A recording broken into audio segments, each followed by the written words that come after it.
Did you know 9 months before Rosa Parks, a young 15-year-old girl decided enough was enough?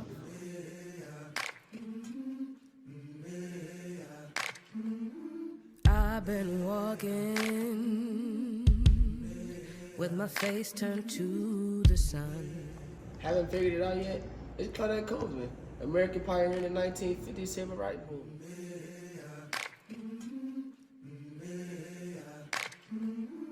I've been walking with my face turned to the sun. Excuse me, do you know who Claudette Colvin is? Hey, do you know who Claudette Colvin is? Excuse me, do y'all know Claudette Colvin? Wasn't she the one that sat on the bus, back of the bus?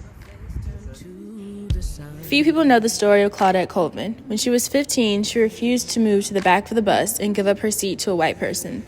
9 months before, Rosa Parks did the very same thing. Most people know about Parks and the Montgomery, Alabama bus boycott that began in 1955, but Colvin was the first to really challenge the law. Bama State reporter John Nadine had the pleasure of interviewing the remarkable Claudette Colvin via Zoom. Janae, do you have any questions for Ms. Colvin? Yes, I do. I just have a few questions. Okay, go ahead and ask. I do want to know, since you were so young when you were arrested, what kept you motivated in jail?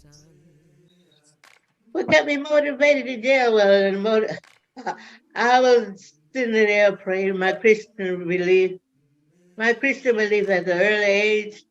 See, I had my sister passed when I was 13 years old, and I wondered what God was doing, why God let my sister die. And I just believed that there's a higher power, and I was praying and saying the 23rd Psalm.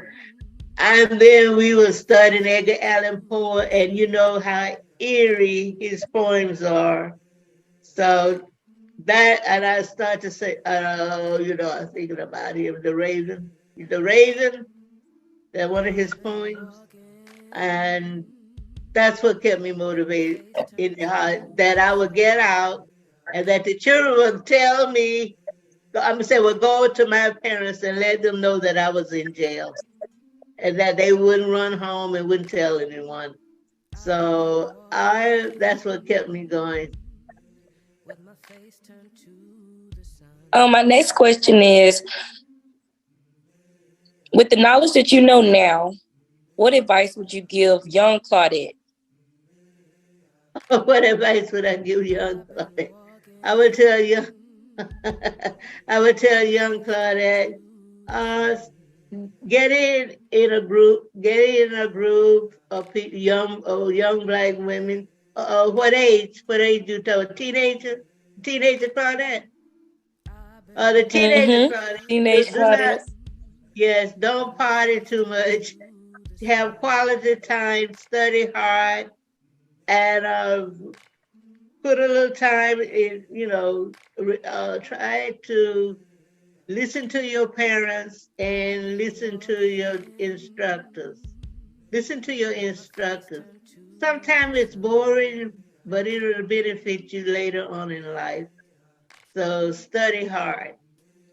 I remember that when you go out in the world, that some of the white people are genuine, but don't, as they say, don't try to go to the extreme, just to be friendly with them, just because they pretend to be your friend. So that's what I say. Somewhat, but you might, in my day and time, I didn't have any white friends. So nowadays you might have some white friends that are genuine. And you will know this by their action. So that's what I say. Don't party too much. And don't try to outdress the other teenagers. Don't try to go for all the fashion fads. That's what I would tell a young teenager today.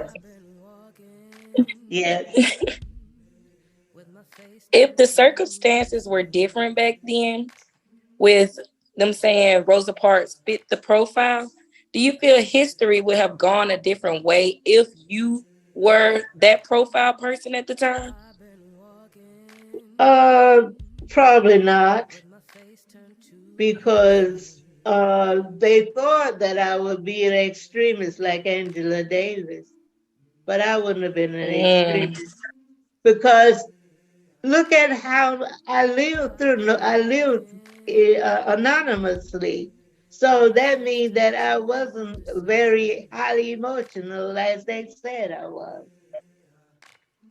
So, and remember that not all Black people wanted integration, and not all Black people wanted to get out there and protest, but the one, when they got into trouble, that's when they come wanted help.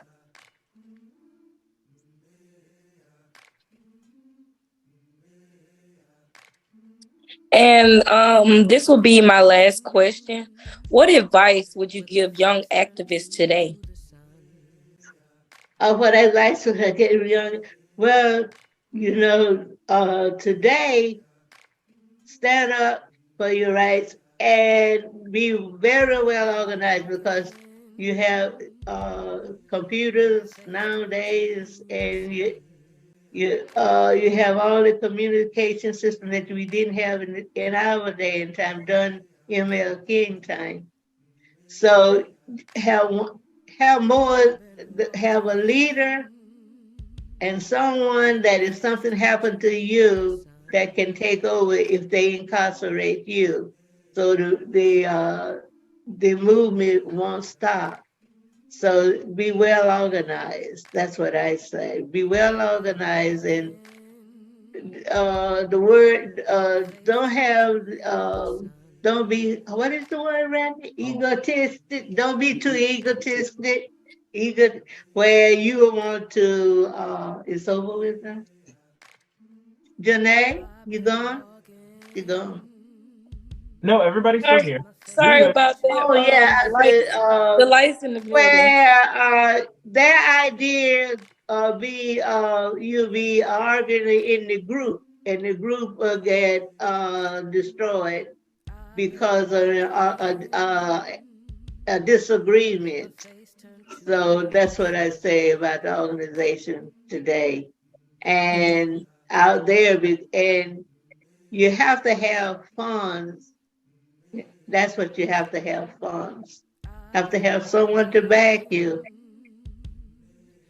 You really have to help and I think the middle class African American should help these organizations more. And some of the people some of Americans, some African American may not agree with the Black Lives Matter movement, but if we wouldn't have the Black Lives Movement, our voice would not be heard. A lot of our grievances would not be heard. So we have to have a voice so our grievances could be heard. Thank you so much for interviewing with me today, Miss Claudette. This is amazing. I've actually teared up over here because I cannot believe I'm even talking to you right now.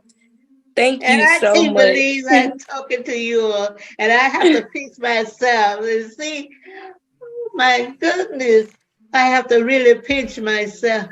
This 83-year-old lady talking to these young children. That still Amazing. means so much to me. You don't know how much that means to me. You don't know how Like much just, this means to me. This is You don't know how much this I've means to never me. thought about anything like this. This is a wow. once in a lifetime. And we can just talk, informal, That's what Hmm. I like about it. We Miss can Colvin. talk informal. Miss Yeah. Colvin. Did you come back to Alabama after everything, or did you move on? Or did you just stay in the South just because you're used to being in the South? No, I lived in New York for 40 years. Oh, wow. New York City, in the Bronx, New York City for 40 years. And then I came back to Birmingham, Brookdale, and I lived there 2 years. And then I moved to Corpus Christi, Texas, where I reside now. As you can see, Claudette Colvin is still well, and as she says, has all her marbles, and is currently in Texas. It's up to us to make sure we're getting her story out there. Until next time, this is Nye Martin, John Nadine. And Brian West.